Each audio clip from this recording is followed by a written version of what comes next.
I was sitting in my office at the construction firm when my wife Helen's voice cracked through the phone. "Antoine, baby, we need to talk. It's about my parents' house." My stomach dropped. I'd been married to Helen for 6 years, and I knew that tone. Something was catastrophically wrong. "They're going to lose it," she sobbed. "The bank's foreclosing in 30 days. $300,000, Antoine. They're going to lose everything, the house I grew up in, all the memories, everything." I thought about Gerald and Nicole Monroe. My in-laws had always been cordial, if distant. They lived in that beautiful 4-bedroom colonial in Stone Mountain, the one with the wraparound porch where Helen had learned to ride her bike. But cordial wasn't warm. Every Sunday dinner felt like an audition I was perpetually failing. How did it get this bad? I asked, already knowing I'd hate the answer. Daddy's business went under last year. He took out a second mortgage to keep it afloat, and... She couldn't finish. The silence said everything. I'd built my construction company from nothing, working 16-hour days, missing sleep, sacrificing everything. We'd finally gotten comfortable. Our savings account had $340,000, our future, our security, maybe a house of our own someday. "Please, Antoine," Helen whispered. "They are family." I looked at the photo on my desk.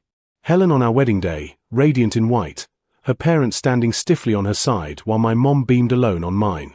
Gerald hadn't smiled once during the ceremony.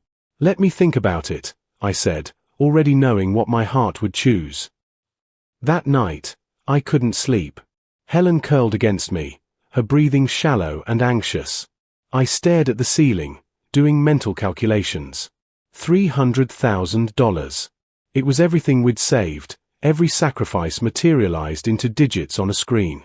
My mind drifted to 5 years ago, when I'd asked Gerald for Helen's hand. He'd looked at me like I was asking to steal his car. "A construction worker," he'd said, his voice dripping with disdain. "Helen could have had a doctor, a lawyer. She's got a master's degree." "I own the construction company, sir," I'd corrected gently. "For now," he'd muttered. Nicole had been worse in her subtlety. She'd smile and say things like, "It's so interesting how different you two are," emphasizing different like it was a disease. At family gatherings, she'd introduce Helen's ex-boyfriend Derek, a corporate attorney, into conversations. "Derek just made partner. Isn't that wonderful? He always asks about you, Helen." But Helen loved me. She'd chosen me despite their disapproval, despite the whispered arguments I'd overheard through closed doors. "He's not our kind, Helen. His mother cleans houses." Yes, my mother cleaned houses. She'd cleaned houses to put me through community college. She'd cleaned houses so I could start my business. She'd cleaned houses with pride and dignity. "Antoine." Helen's voice pulled me back. "What are you thinking?" I kissed her forehead. "I'm thinking family is family. We'll figure it out." Her tears soaked my shirt. "I love you so much." The next morning, I called my accountant. "Transfer $300,000 to this account," I said, reading Gerald's information. My future, gone with a keystroke. The money transferred on a Tuesday. I drove to Stone Mountain myself, the bank confirmation letter in my briefcase. Gerald answered the door in his golf shirt, looking remarkably relaxed for someone who'd almost lost everything. "Antoine," he said, not moving aside to let me in. "What brings you here?" "I have something for you." I handed him the letter. Watched his eyes scan the page. Watched them widen. "You paid it." His voice was flat, emotionless. Not grateful. Just surprised. "The house is safe," I said. Helen was devastated. "I couldn't let you lose it." Nicole appeared behind him, reading over his shoulder. She looked at me, and for a moment, I thought I'd see tears, relief, gratitude. Instead, she said, "Well, that's generous." Generous. Not thank you. Not we're forever grateful. Generous. "We should talk about repayment terms," I started. "I was thinking we could." "Repayment?" Gerald's eyebrows shot up. Your family, Antoine. Family doesn't charge family. The words hit me like a slap. I'm not charging you, sir. I just meant we could work out a schedule. We'll discuss it later, Nicole interrupted, her hand on Gerald's arm. We're actually heading to our bridge club. But thank you, Antoine. Really. The door closed. I stood on the porch where Helen had learned to ride her bike, holding a briefcase that used to contain my family's future, and felt the first cold finger of dread trace down my spine. I'd just made a terrible mistake. 3 weeks passed. No call. No text. Nothing. Helen assured me they were just processing everything, embarrassed about needing help. Give them time, baby. This is hard for Daddy's pride. Then came the Sunday dinner invitation. I thought maybe this would be it, the acknowledgement, the gratitude, perhaps even the beginning of a real relationship. The house looked immaculate. New flowers in the garden. Fresh paint on the shutters.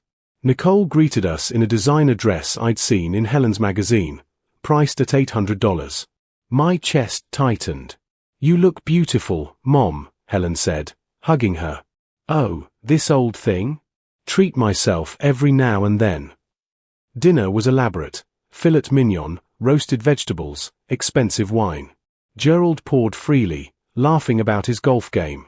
Shot a 76 last week. Best game in years. I waited for it. The thank you. The acknowledgement. Something. Instead, Gerald turned to me. Antoine, how's the construction business? I heard housing starts are down. You doing okay? We're managing, I said carefully. Good, good. Can't be too careful in this economy. He cut into his steak. Nicole and I are thinking about renovating the kitchen. You know anyone who does good work? We'd need someone who understands quality, not just speed. My fork stopped halfway to my mouth. I run a construction company, Gerald. Oh, right. Well, we'd probably need someone with more high-end experience. No offense. Helen's hand found mine under the table, squeezing hard. After dinner, I excused myself to the bathroom. On my way back, I passed Gerald's office. The door was ajar. Inside, I saw him showing Nicole something on his computer, a brochure for a Mediterranean cruise. 14 days, he was saying. We deserve it after this year. My $300,000, floating away on crystal blue waters. I started noticing things. Nicole's new Louis Vuitton bag at church, $3,200. Gerald's Instagram posts from Topgolf, expensive restaurants, Braves games in premium seats. Helen didn't see it, or didn't want to. They're just trying to feel normal again, Antoine. The stress was killing them. With our money, I said quietly one night. It's not our money anymore, she snapped. You gave it to them. You don't get to control how they live. The word stung because she was right, legally, morally, technically right. I'd given it freely. But the casual disregard, the complete absence of gratitude or acknowledgement, it was eating me alive. My business partner Hugo noticed my distraction. Man, you've been off for weeks. What's going on? I told him everything. The mortgage, the money, the silence. He listened, his face growing darker with each word. Let me get this straight, he said finally. You saved their house with your life savings, and they're buying designer bags and taking cruises. It sounds worse when you say it like that. That's because it is worse, Antoine. Did you get anything in writing? They're family. Hugo laughed, bitter and sharp. Family that respects you gets it in writing. Family that loves you doesn't need reminding to say thank you. That night, I couldn't sleep again. I pulled up my bank statements, watching our savings account bleed from 6 figures to $40,000. Our emergency fund. Our only cushion. Helen slept peacefully beside me, trusting I'd taken care of it, trusting her parents would do right by us. I wanted to believe that too. God, how I wanted to believe it. But Gerald's words from my wedding kept echoing, he's not our kind. Maybe I never would be. 4 months after the payment, Helen came home excited. Guess what? Brandon got into Morehouse. Dad's throwing him a huge graduation party. Isn't that amazing? Brandon was Gerald's nephew, Nicole's sister's son. Nice kid, smart, but we'd met him maybe 3 times. That's great, I said, distracted by invoices. The party's at the house. 200 people. Mom's hiring caterers, a DJ, the whole thing. My head snapped up. How much is this party costing? I don't know. Does it matter? Brandon's going to Morehouse. It mattered. It mattered because 200-person parties with caterers and DJs cost $15,000 minimum. It mattered because I was eating ramen for lunch to rebuild our savings. It mattered because thank you apparently wasn't in their vocabulary, but party was. The party was obscene. Ice sculptures. Premium open bar. A seafood station. I watched Gerald hold court, cigar in hand, laughing about Brandon's bright future. We always take care of our own, he announced, arm around Brandon's shoulders. Our own. The words hit different when you just spent $300,000 to save the roof over their heads. Antoine. Nicole called me over, her smile wide and wine-bright. Be a dear and help Gerald with the speaker system? Something's not connecting. Be a dear. Like I was the help. Like I hadn't saved everything they had. I fixed their speakers. Watched them celebrate. Smiled when required. And felt something inside me begin to crack. Later, I overheard Nicole talking to her sister. Yes, we almost lost the house. Can you imagine? But Gerald handled it. He always does. Gerald handled it. Not Antoine saved us. Gerald handled it. I found Helen in the crowd. Did your parents tell anyone I paid the mortgage? I don't know. Why does it matter? It matters. 6 months. Half a year of watching them spend, celebrate, and forget. Half a year of silence about the $300,000 elephant in every room. I'd had enough. We need to talk about repayment, I said at Sunday dinner, my voice calm but firm. The table went silent. Gerald slowly set down his fork. Excuse me. The money I gave you. We need to discuss a repayment plan. Nicole's laugh was sharp as glass. Antoine, honey, we discussed this. Family doesn't loan money. You gave us a gift. I never said it was a gift. Your house was in foreclosure. I saved it. But there was never any discussion about it being forgiven. Gerald's face darkened. Are you seriously asking us to pay you back? After we opened our home to you? After we accepted you into this family despite? He stopped himself. Despite what? I leaned forward. Say it, Gerald. Despite your background, Nicole finished smoothly.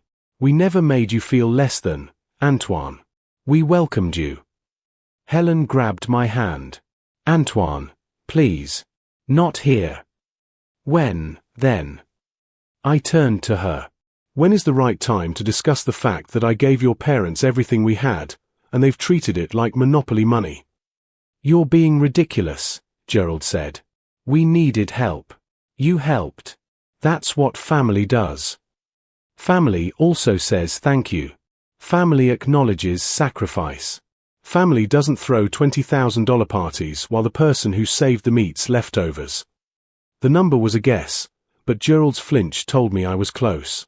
You're counting our money now. Nicole's voice could cut steel.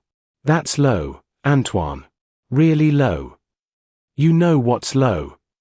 I stood up. Forgetting the man who saved your house exists until you need him to fix your speakers. I walked out. Helen followed, crying, begging me to apologize, to understand, to be patient. But patience had a limit. And I'd just found mine. You embarrassed me. Helen's words were ice when we got home. In front of my parents. In their house. The house I saved. God, Antoine. Is that all you care about? The money? No. I shouted, and she stepped back. I never shouted. I care that I gave them everything, and they look at me like I'm invisible. I care that your mother buys $3,000 purses while we're rebuilding from zero. I care that your father can't even say thank you. They are proud people. I'm proud too, Helen. But I humbled myself. I gave them our future, our security, and they can't even acknowledge it happened. She was crying now. You're tearing my family apart. I'm not tearing anything. I'm just asking for basic respect. The next week was silent warfare. Helen stayed at her parents' house 3 nights. My mom called, worried. Baby, what's going on? Helen's mother called me, said you were causing problems. Of course Nicole called her. Of course she did. It's complicated, Ma. Complicate it. Life's too short for family feuds. But she didn't understand. My mom, who'd cleaned houses with dignity, who'd raised me to be humble and kind, she couldn't see what I was seeing. Her son being erased. Her sacrifice being erased. Hugo saw it though. You need a lawyer, man. At minimum, document everything. Dates, amounts, conversations. I don't want to sue my in-laws. You don't want to, but you might need to. That night, Gerald called. Antoine. We need to talk. Man to man. We met at a bar. Neutral territory. He ordered top-shelf bourbon, $18 a glass. I had water. Look, he started. I know there's been tension. But you have to understand our position. We're grateful, truly. But we can't have this hanging over our heads forever. I just want acknowledgement, Gerald. And maybe a plan.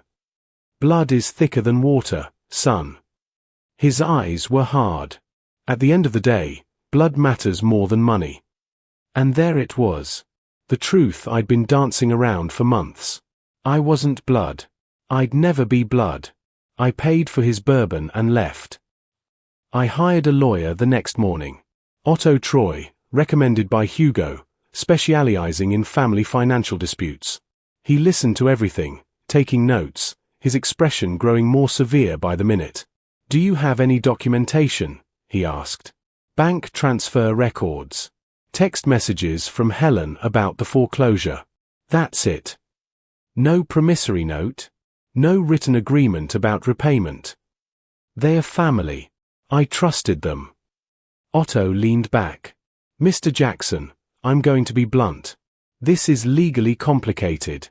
Without a written agreement, they can argue it was a gift. But... He tapped his pen against his notepad. The context matters.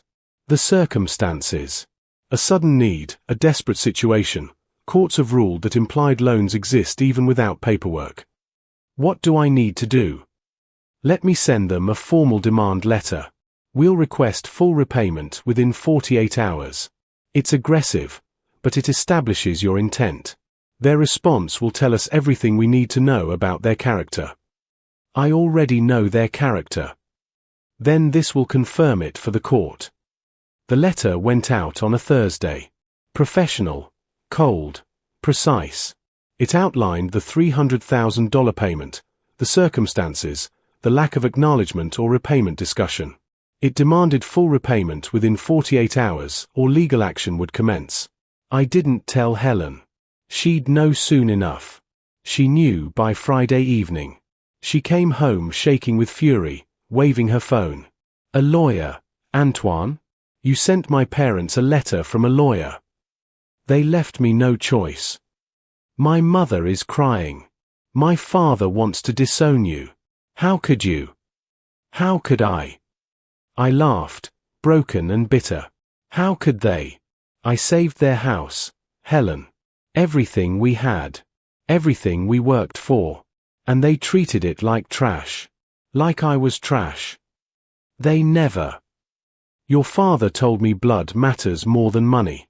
Your father. After I gave him $300,000, he looked me in the eye and reminded me I'm not blood. She stopped. Stared at me. He didn't say that. Call him. Ask him. She did. Right there. Speakerphone. Gerald's voice was tight. Helen, baby. Did you tell Antoine that blood matters more than money? Silence. Long enough to confirm everything. That's out of context, Gerald finally said. He's twisting things. But Helen heard the truth in the silence. Her face crumbled. Nicole demanded a family meeting. Sunday. Naturally. The whole family, Gerald's brother Thomas and his wife Diane, Nicole's sister Carol. Everyone who'd benefited from Brandon's expensive graduation party. Everyone who'd eaten at their table while I picked up the bill for their entire lifestyle. I walked in with Otto's card in my pocket and Hugo on speed dial. Helen was pale, torn between worlds. We hadn't spoken in 3 days. This is an intervention, Nicole began, sitting in her living room, in the house I saved. Antoine, your behavior has been destructive and frankly, disturbing. My behavior. Thomas jumped in. You're treating Gerald and Nicole like criminals. They're family, son. Family handles things differently. I'm not your son, I said quietly. And handling things differently apparently means taking $300,000 and pretending it never happened. It was a gift, Gerald shouted, slamming his hand on the coffee table. You gave it to us. Under duress. During a crisis. Because Helen was crying and begging. Because you were losing everything. When exactly did we discuss it being a gift? Carol spoke up. Antoine, honey, maybe you're confused about how families work. When someone needs help, you help. You don't keep receipts. I keep receipts when I give someone my life savings and they buy Louis Vuitton bags. Nicole's face flushed. How dare you inventory my purchases? How dare you spend my money like it grows on trees? The room erupted. Everyone shouting. Diane calling me ungrateful. Thomas calling me greedy. Gerald calling me things I won't repeat. And then Helen stood up. Enough. Her voice cut through the chaos. All of you, shut up. Everyone froze. She turned to her parents. Did you ever plan to pay him back? Helen, Nicole started. Answer me. Did you ever, for 1 second, plan to acknowledge what Antoine did? To thank him? To even pretend like you were grateful? Silence. Oh my God, Helen whispered. You really don't think you owe him anything? We're your parents, Gerald said. He's just my husband. He's my husband, Daddy. And you've treated him like hired help from day one. Nicole stood. Helen Monroe, you will not speak to your father. It's Helen Jackson. Has been for 6 years. But you couldn't even remember that, could you? She grabbed my hand. We're leaving. As we reached the door, Gerald's voice stopped us. You walk out that door with him, you're choosing him over your family. Helen turned, tears streaming. No, Daddy. You chose money over family when you forgot to say thank you. We're just collecting on the debt. They lawyered up. Of course they did. Gerald hired Owen Andrew, a bulldog attorney who specialized in protecting families from predatory lending. The irony wasn't lost on me. Andrew's response letter was vicious. It claimed I'd coerced them during a vulnerable time. That I'd used Helen's emotional state to force an unnecessary loan on them. That I was now attempting to extort them through legal intimidation. Predatory lending. Coercion. Extortion. Words designed to paint me as the villain in my own story. Otto was unfazed. They are bluffing. This response actually helps us. It acknowledges they understood it as a financial transaction, not a gift. The case moved forward. Discovery phase. They had to produce financial records. Bank statements. Credit card bills. Everything they'd hidden behind closed doors and designer smiles. The numbers were devastating. $43,000 in luxury purchases in 6 months. The cruise, $12,000. Brandon's party, $18,500. New furniture, $8,000. Golf club membership renewal, $6,000. The list went on and on and on. They spent nearly $90,000 of your money on non-essentials, Otto said, while claiming financial hardship. Helen was shell-shocked. I didn't know. I swear, Antoine, I didn't know. But she'd seen the bags. The parties. The trips. She'd chosen not to know. My mom got dragged into it. Nicole's deposition mentioned her. Antoine's mother was a cleaning woman. He's always been sensitive about class differences. This lawsuit is really about his insecurity, not the money. They weaponized my mother's dignity. Her sacrifice. Turned it into evidence of my supposed inferiority complex. I called my mom that night. Ma, I'm sorry they brought you into this. Baby, don't you apologize. I cleaned houses with pride. Put you through school. Helped you start your business. If they think that makes you small, they're the ones with the problem, not you. I should have listened to you. When you said they were cold. You loved Helen. Love makes us hopeful. Makes us give second chances. You got nothing to be ashamed of. But I did feel shame. Shame that I'd been so blind. So desperate to be accepted by people who saw me as beneath them from the start. The trial date was set. 2 weeks away. Then Gerald's brother Thomas called me, his voice shaking. Antoine, we need to meet. Just us. There's something you need to know. We met at the same bar. Thomas looked like he'd aged 5 years in 6 months. I'm going to tell you something that's going to hurt. But you deserve to know. He pulled out his phone, showed me screenshots. Text messages. Between Nicole, Gerald, and their attorney, from before I'd even sent my demand letter. Nicole, Antoine is getting too comfortable. We need to shut down any repayment talk before it starts. Gerald, agreed. If he pushes, we'll remind him it was a gift. What's he going to do, sue his in-laws? Andrew, make sure you never acknowledge it as a loan in writing. Stick to the gift narrative. He has no legal standing without documentation. The dates. 2 months after I'd paid the mortgage. They'd been strategizing how to keep my money since the beginning. Why are you showing me this? I asked, my voice hollow. Because it's wrong, Antoine. I watched you save their house. Watched them treat you like dirt. And when Gerald told me about the lawsuit, he was laughing. Said you'd never win, that family law always favors blood relatives. Blood over water. I'm ashamed of my brother. Ashamed of what they've done to you. These messages prove intent. Prove they never considered paying you back. Thomas met my eyes.